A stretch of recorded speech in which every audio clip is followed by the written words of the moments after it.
back again to my channel. This is Dewena Vlog. So for today's video, dahil kapunta na naman tayo ng market. Dahil sa wakas nakarating na nakalabas din tayo. Dahil ilang days akong hindi nakalabas. Din nawalan ako ng data dahil. May data naman pero napakabagal dahil. So ngayon, nakapag-top up na ako dahil kaso hindi ako makakonect. So magkikonnect tayo doon sa mall. Ayan. So bakit nga ba? Ayan, sa huli talagang pagsisisi, no? Dito yung mga nangyari ngayon sa araw. Ay, ngayong araw ba? Kahapon! Ayan, nag-start siya kahapon dahil grabe. So, ang daming tao ngayon dahil. Pinagtitinginan ako dahil nahiya ako. So, i-share ko lang sa inyo, no? Yung about kahapon nangyari na ngayon ay pinagsisihan ko talaga dahil. Last time kasi dahil, yung amo ko ay laging nakakakita ng ipis. Ayan, o diba, nagmumukha tayong tamaan. Baka iniisip na ng amo ko, diyan kaming ipis, naglilinis ko pa yung kunyang ko dito. Parang hindi na naglilinis ang kunyang ko dito. So, nahanap na namin yung bahay, pinakabahay ng ipis. Kasi maraming itlog eh. Kasi meron kaming lagayan ng mga paper bag, plastic. Pag naglilinis ako, usually, nung wala pang ipis, diba? Sabog-sabog yan. So, ina-arrange ko lang siya, sinisiksik ko lang siya. So, ganun na ulit. Then, last time na sunod-sunod na yung reklamo. Na hindi siya nagre-reklamo, pero mahihiya ka eh. Magugulat ka na lang kahit takot na takot siya sa mga insekto. Something like that. Bigla na lang yan nasigaw dahil ng bonggang-bongga. Akala mo nakakita na ng sawa. So, madalas kasi madaling araw siya dahil lumalabas. So, ang amo ko talaga yung nandun. Ako tulog na. Pinagdadasal ko lagi na ako ang makakita. Kaso hindi. So, paggabi nga ay nung Friday ng gabi. Ay, nangyari ako dahil. Napagod talaga ako dahil dami ko pang gagawin sa bahay dahil. Ay. So, ayan. Nung Friday nga ng gabi, tulog na ako. Ay, nasa room na ako. Wala nga akong data. So, maaga ako nagpatay ng ilaw. So, biglang sumigaw.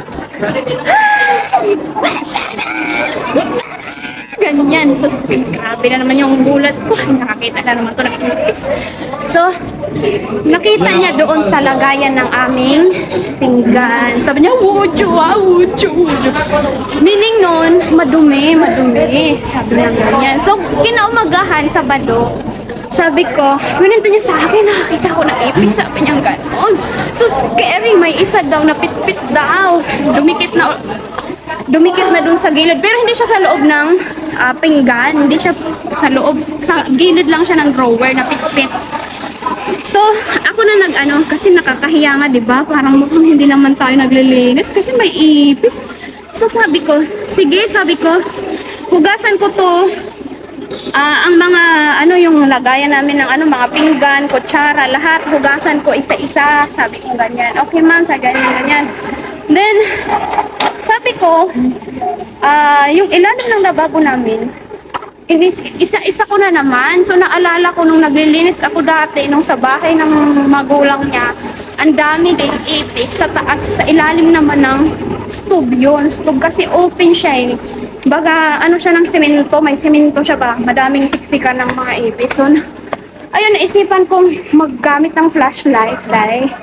So, ayun na nga, may 6 akong nakita na ipis. So, saktong, habang nagdudut-dut ako doon, nakatuwad ako doon sa ilalim ng lababo, dumating mga amo ko. Sabi ko, amo, nakita ko na yung mga ipis. Sabi niya, okay nga. Ganyan. Tapos, gusto niya makita, pinicturan ko. Hindi naman siya makapasok sa loob. So, pinicturan ko siya. Then, ayun na nga. Okay. Sabi niya ganyan. Then, sabi ko, kailangan natin ng dito, pang patay or spray pang insect. Sabi ko ganyan. Wala kami nun kasi. Ang daw, ang pang inspect, yung pang spray ng shoes. Sabi niya ganyan. So, mag-market muna tayo. Dahil continue natin mamaya. So, ito yung ating pamimilhin ngayon. Tong Sam Choy, half patty, sigwa 1, onion 1, beef 30, egg. Ayan, onion. Liko. Salomay. Liko. Nene ka. Go to 11. Sig, wali ko na lang, 1. Next natin ay beef. Next natin ay egg. So, ayan na nga, day. Tapos na tayo mag-market, no? So, saan nga ba tayo nagputol? So, doon, naabutan ako nila amo nagkukuha doon sa ilalim ng lababo. Sabi ko, amo! Ayan. Nakita ko na, tuwa siya na natatakot nga. Then, sabi ko, kasi paano ko siya papatayin? Sa gilid siya, kumbaga kasiksik ba? Hindi ko din siya mapitpit, hindi ko siya pitpit ng ganyan kasi nasa kanto. So sabi ko, nag-suggest ako na pang-spray sana ng peste, mga ganyan, mga insects, sabi ko ganyan kasi wala kami. So ang ginawa niya, pinabili niya si amo kasi ang gusto niya yung pang-spray sa shoes na pampawala ng amoy, yung pang-disinfectant ba na spray. Sabi ko, hindi yan mamamatay amo, sabi ko ganun. So ayun, inutusan niya si among lalaki na bumili ng pang-spray sa insekto. So ayun na nga, sabi niya, isa ang mag-i-spray sa loob, ang isa magbabantay pagtatakbo, isa magbabantay para ipitpit. So sabi ko, si among lalaki malaki-laki sa akin. So ako na lang, kaya ako maliit. So, ayun nga, naka-face mask ako dalawa. Then, si amo nagpitpit. Ayan, nako, pagkatapos kay nag-spray ba man si amo ng madaming-madami. So ang nangyari ngayon, ang problema ko ngayon ay hindi na nawala yung yung amoy sa loob ng kusina. Ang baho, pati ngayon pag umaga ko nito, paggising ko ngayong linggo umaga, nako, sabi ko kailangan kong hugasan ulit ang mga pinggan, kutsara kasi kahit nakastara siya, day, andun pa din yung amoy, day, ng sabi ko, baho talaga, ha.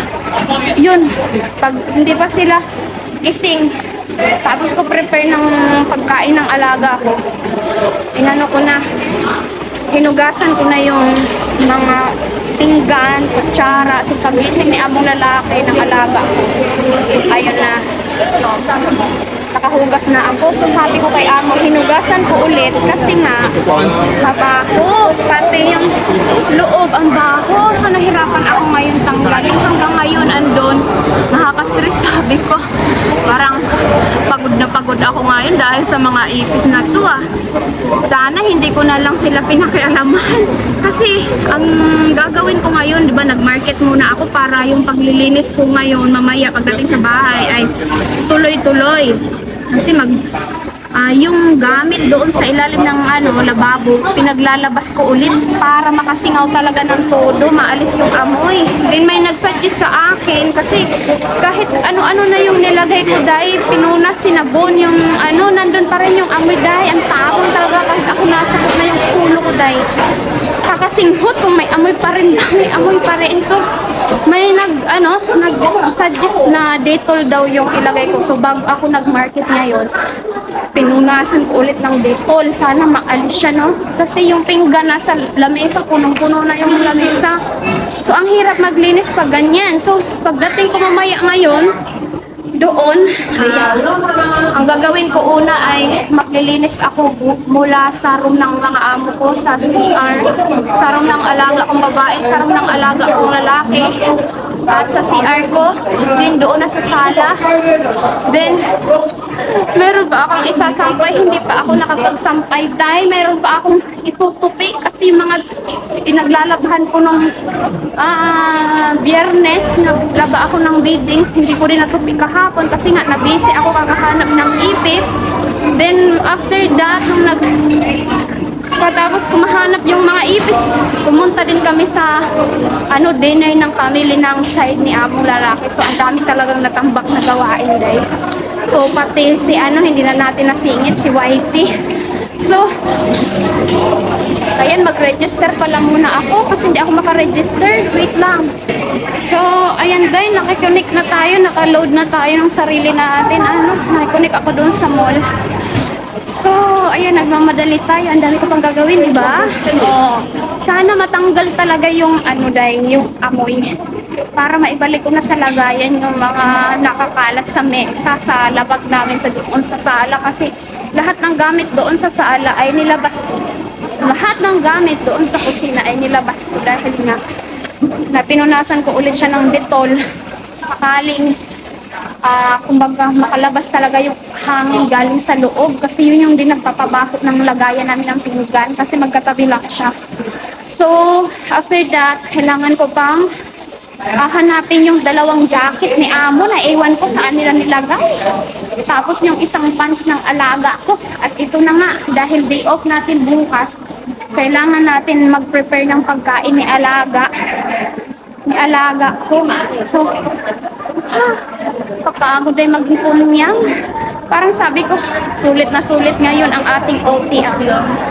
So, ayun lamang for today's video dahil na-share ko lang naman ang aking kaganapan for today. See you next vlog! Kung nagustuhan mo ang video na to, don't forget to like and subscribe my channel. See you next vlog. Bye-bye!